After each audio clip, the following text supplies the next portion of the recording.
Hola gente literaria, ¿qué tal? Hoy vamos a hablar sobre los espacios imaginarios.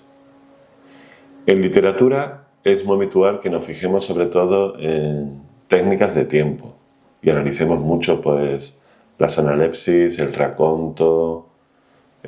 Todas estas técnicas nos interesan mucho. Movemos, ¿verdad?, las historias, presentamos el futuro antes, el pasado, lo desfragmentamos. Y sin embargo, muy pocas veces nos detenemos a pensar la importancia que tiene el espacio narrativo. El espacio, es decir, el lugar donde se desarrolla la historia, es relevante. Y casi siempre, cuando nos vamos a poner a generar una historia, tenemos una idea, ¿dónde puede estar situado? Aquí, allí. Y realmente es algo que tiene muchísimo potencial, que nos puede ayudar mucho a profundizar en lo que queremos decir, a darle relieve, a generar una serie de situaciones que si realmente planeamos, exploramos y le damos vueltas a este concepto del espacio narrativo, nos puede resultar muy fructífero a la hora de escribir. Normalmente el espacio narrativo, ya dividiéndolo, se puede definir de dos formas. Bien tenemos el espacio realista, es decir, aquellas narraciones que transcurren en lugares que existen. Aunque eso de la existencia, ¿verdad?, muchas veces tenemos que plantearnos qué es. Pero bueno, vamos a dar por supuesto que nuestra realidad física es realmente lo que existe. Este tipo de espacios pues están basados normalmente o bien en espacios que conocemos en persona o bien en espacios que conocemos de una forma indirecta, ya sea por películas, por cine, por libros, por otras personas que nos van contando cómo son, etc. El espacio realista tiene una serie de características muy interesantes que al principio puede parecer un poco intuitivo decir, bueno, no sé, una ciudad como Barcelona. Bueno, pues Barcelona, pues investigo un poco y dependiendo de la época en que la pongo, pues puede ser una cosa, puede ser otra, ¿no? Pero tiene mucho más enjundia, tiene mucho más sustancia el espacio realista, aunque a eso nos dedicaremos, si queréis, otro vídeo. Hoy vamos a hablar de ese otro tipo de espacios, que serían los espacios imaginarios. Si el espacio realista se define por situar la narración en lugares que existen, el espacio imaginario justamente se define por lo contrario, por situar la narrativa en espacios que no existen. Y esto, curiosamente, en el arte ocurre muchísimo. Ya hay como locus amenus, como sitios ideales, como puede ser la Arcadia, por ejemplo, el Monte Olimpo, etcétera, etcétera, que son espacios que curiosamente todos sabemos que son imaginarios, pero tienen mucha fuerza. Y si esto ocurre en las religiones y en los mitos, pues lógicamente también ocurre en la literatura. El espacio imaginario es una parte muy importante del corpus literario y, como os decía al principio del vídeo, nos puede dar pie a indagar y a realzar nuestra historia. Vamos a ver qué tipos de espacio hay imaginarios y vamos a ver unos cuantos ejemplos de textos que trabajan sobre un espacio imaginario. Bueno, pues en primer lugar tenemos los espacios imaginarios por antonomasia, ¿verdad?, que serían los espacios fantásticos o maravillosos. Son espacios que suelen estar hechos en mundos o continentes que están dentro de nuestra tierra real, pero que nunca han existido.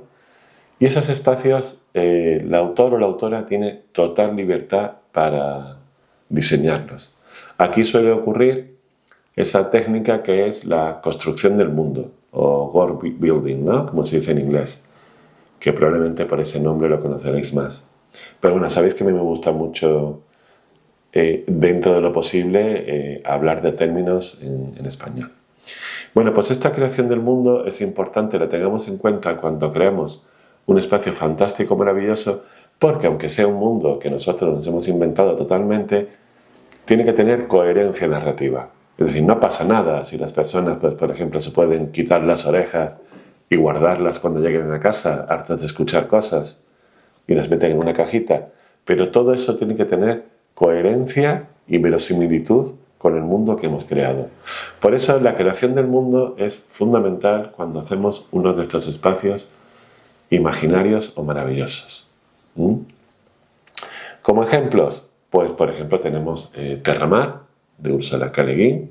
Sería un espacio fantástico, estupendo. ¿Qué decir de la Tierra Media de Tolkien? Con Mordor, la Comarca, Rohan, Gondor, etcétera, etcétera, ¿no? El bosque de Fangorn, las minas Tirith. La mezcla que hace de mitología escandinava y de mitología cristiana Tolkien es riquísima, y esto es una característica que le pasa muchísimo a los espacios fantásticos, que están basados en espacios reales o bien en espacios míticos. Entonces esta característica los hace muy interesantes porque vienen a ser como versiones de espacios que ya existen bien en la realidad o bien en la literatura o en los mitos. Es como una recreación en su sentido más radical del término, ¿no? Estamos creando algo que ya previamente ha sido creado y lo adaptamos a nuestra historia en concreto. Bueno, otro tipo de espacio fantástico sería, por ejemplo, el mundo de Alicia en el País de las Maravillas, que es un mundo que en apariencia es absurdo, pero la coherencia que tiene es que está regido por las normas de la lógica. Lewis Carroll o Charles Dodgson era un matemático y era especialista en lógica, y a través del mundo de Alicia lo que nos hace es mostrarnos la lógica tal y como es. Fijaos qué diferencia entre, por ejemplo, Terramar, que es un mundo fantástico, con magia, etcétera, etcétera. Y luego tenemos la Tierra Media, que es un mundo, ¿verdad?, de grandes luchas entre el bien y el mal. Y luego también, por ejemplo, tenemos el mundo de Alicia, ¿no?, que es un mundo muy curioso. También tenemos, ya hablamos de otros ejemplos, un poquito más rápido para no haceros el vídeo eterno, ¿verdad?, del País de las Últimas Cosas, de Paul Auster, del fabuloso Macondo de García Márquez, donde se refleja toda la historia de su país, de Colombia, o de Vetusta, esta ciudad, este espacio fantástico es muy interesante porque es una ciudad real que se transforma en fantástica y es como un espejo de la ciudad real, que es Oviedo. Y a través de este recurso estilístico, lo que hace Clarín en La Regenta es hablarnos de una ciudad que existe, pero sin nombrarla. Todos sabemos que es esta ciudad, que es Oviedo, pero al nombrarla de otra forma y cambiar algunos detalles, pues crea una ciudad fantástica muy basada en una ciudad real. Bien, estos serían los espacios fantásticos o maravillosos. Vamos a pasar a otro tipo de espacio imaginario.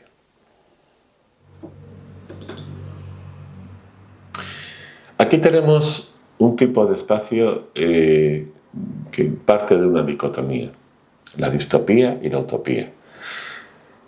La utopía es ese lugar, ese espacio-tiempo, que es una sociedad, bien en el futuro, bien en el pasado, bueno, también puede ser en el presente, es decir, una sociedad que es maravillosa, perfecta. Todo funciona muy bien. En cambio, la distopía es como el espejo oscuro de esa utopía, ¿no? Por eso se llama distopía, ¿no? Todo viene de topos en griego, ¿verdad? Y en este caso tenemos que utopía sería como un espacio perfecto, maravilloso, de felicidad. Distopía sería una proyección de oscuridad, de sombra y de muy mal rollo.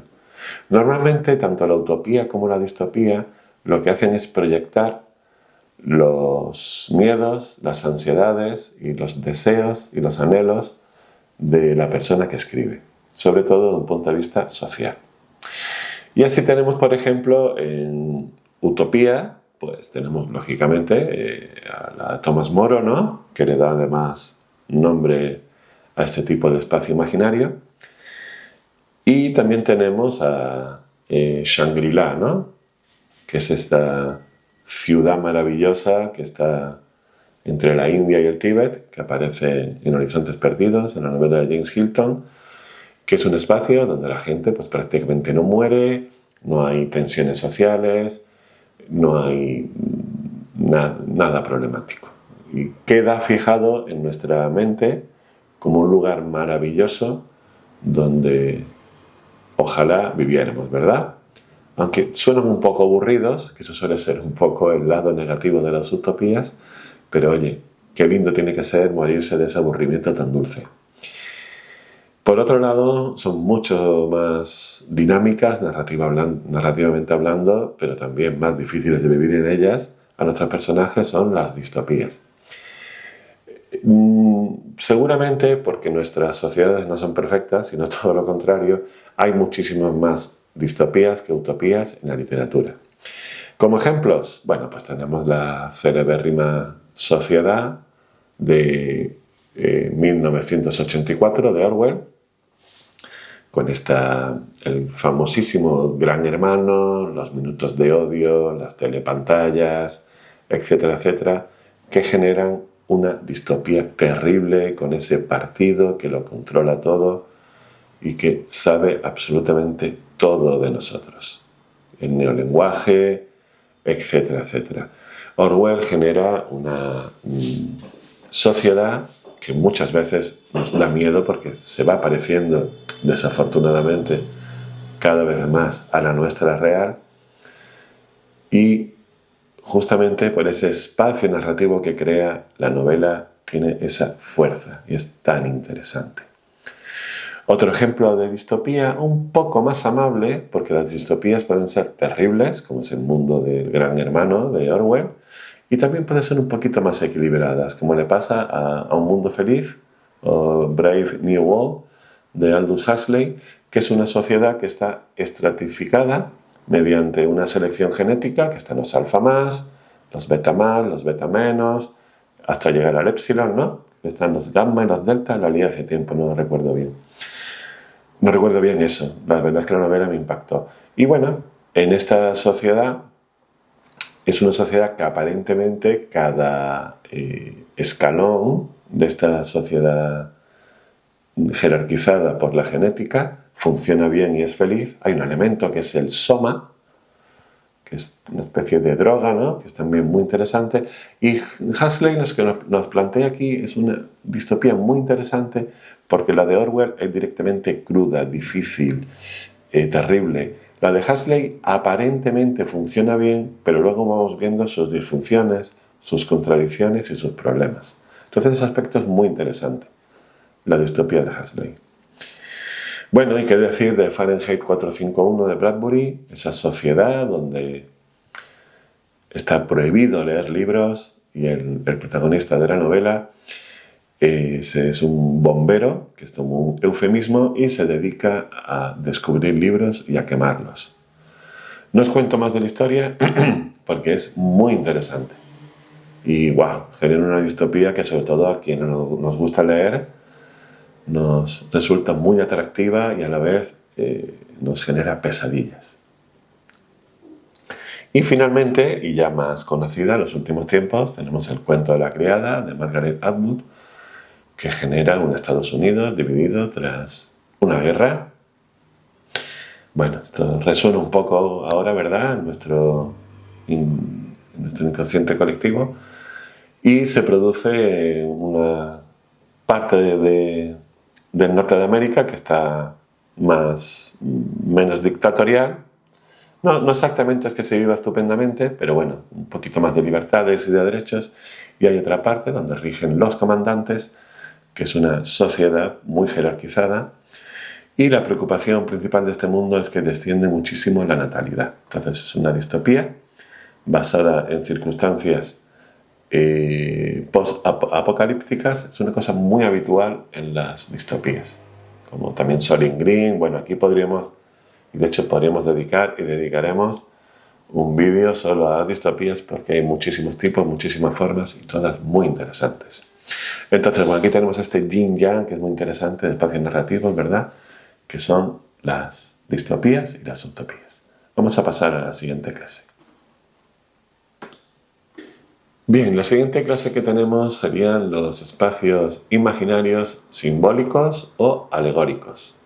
Esto es una categoría de los espacios narrativos muy interesante porque un espacio simbólico o alegórico, si bien por ejemplo el espacio distópico o el espacio fantástico, da una sensación de espacio muy real, el espacio simbólico o alegórico no busca eso. Lo que busca es que entremos en una suerte de espacio mucho más maleable, no tan terráqueo, no tan elementos sólidos, sino algo mucho más flexible. Y es muy interesante, y la literatura muchas veces le encanta entrar y desarrollarse en estos espacios alegóricos. Muchas veces las religiones y los mitos los utilizan y también la literatura. Lógicamente se producen combinaciones entre religión, mito y literatura. Además, muchas veces las religiones y los mitos tienen su parte de literatura y también lo contrario, ¿verdad? La literatura también tiene componente religioso. Y, por ejemplo, tenemos El paraíso perdido de John Milton, una fantástica obra que va sobre la caída de Lucifer y genera un espacio mítico increíble. Es una obra clásica que yo recomiendo muchísimo que os leáis. También si pilláis una edición con ilustraciones de Gustavo Doré, hay muchísimas personas que han ilustrado El paraíso perdido, pero las ilustraciones de Doré son fantásticas. Bueno, junto al paraíso perdido de Milton, que lógicamente habla sobre todo del infierno, está la grandísima y magna obra de la Divina Comedia, ¿no? Que es quizás la representación de los espacios simbólicos por antonomasia. Está el infierno, el purgatorio y el cielo, pero también está la selva oscura, diferentes círculos del infierno, del cielo, ese trono de hielo, ¿verdad?, del diablo. Y todos los espacios son simbólicos o alegóricos. Dante, a través de este espacio simbólico, lo que genera es un puente cultural entre la Edad Media y el Renacimiento. Con lo cual nos damos cuenta que si no hubiera habido este espacio alegórico, no sería imposible esa fusión que hace Dante tan brutal entre Edad Media y Renacimiento. Otro ejemplo también muy interesante sería El Principito de Antoine de Saint-Exupéry. Yo creo que todos conocemos El Principito, no vamos a extendernos en ello, pero es una obra que genera también un espacio simbólico con su planeta, los diferentes planetas, en fin. También es un espacio simbólico más amable, no tan aspirante al todo que puede ser la Divina Comedia o El paraíso perdido, etcétera, etcétera, pero es también muy interesante. Y esos mundos por los que se mueve El Principito, pues también generan muchísimo interés, ¿verdad? Ya bajando un poco a espacios simbólicos más humanizados, más del día a día, por decirlo de una forma, pues tendríamos la fantástica y tremenda y estupendísima novela Casa de Campo de José Donoso, de la que prácticamente no os voy a contar nada porque es una sorpresa, debe ser al principio a fin, y como esa casa de campo simboliza muchísimas cosas. Es verdad que sin irnos de la literatura chilena podríamos haber hablado también de La Casa de los Espíritus de Isabel Allende, pero bueno, es muy difícil. Cuando hago este tipo de vídeos me resulta complicadísimo elegir unos cuantos ejemplos porque hay tantas cosas lindas, ¿verdad? Pues Casa de Campo también genera ese espacio que es más real, pero a la vez es simbólico de muchas cosas. Y por supuesto, una novela que es increíble y que todo el mundo debería leer, El desierto de los tártaros de Dino Buzzati. Este escritor italiano nos lleva, lo que es el desierto, cómo simboliza tantas cosas en la vida. Tampoco os quiero contar nada de ella porque es una novela estática y a la vez de una profundidad impresionante y a la vez muy sencilla. Es increíble. y ese espacio alegórico que genera Buzzati en a la vez un espacio tan real como un desierto, sí, es increíble. Entonces lo alegórico muchas veces juega bien con la exuberancia de Milton y Dante o con la realidad de Casa de Campo o bien con la cercanía del Principito o del Desierto de los Tártaros. De Giovanni Drogo, creo que se llama el protagonista. Si me equivoco, pues bueno, pues ¿qué le vamos a hacer? Me lo decís en comentarios. Bueno, vamos a ver también, vamos a ver otro tipo de espacio narrativo. Y ya por último vamos a detenernos en los espacios narrativos que, bueno, a mí me encantan, me gustan muchísimo, que son los espacios de ciencia ficción. Los espacios de ciencia ficción, es verdad que podemos catalogarlos dentro de los espacios fantásticos o maravillosos, porque digamos que obedecen a esas reglas que hemos hablado, ¿no? De los espacios maravillosos, del world building, de la creación del mundo, pero tienen un gustito, un aroma, un sabor particular. Es como si todos los espacios imaginarios fueran especias y estos son unas especias muy picantes, muy gustosas, que repetimos mucho. Los espacios narrativos de ciencia ficción pues son una proyección a través de la tecnología y de la ciencia, normalmente en el futuro, de los miedos y los anhelos de las sociedades actuales. Y bueno, por ejemplo tenemos a Dune de Frank Herbert, que en fin, qué contar de Dune, ¿no? De las películas, de las series, esos creo que son 7 volúmenes, yo no he podido leérmelos, mi hermano Marcos se los ha leído y es un gran fan de ellos.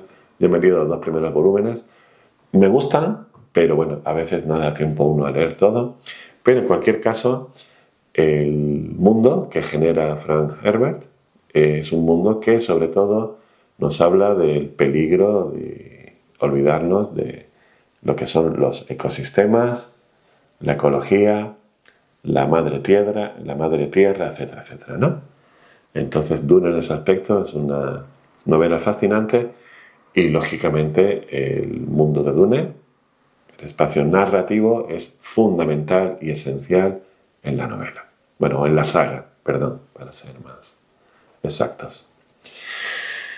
Solaris, bueno, Solaris, qué gran novela de Stanislav Lem, qué estupenda película de esta rusa, de Tarkovsky.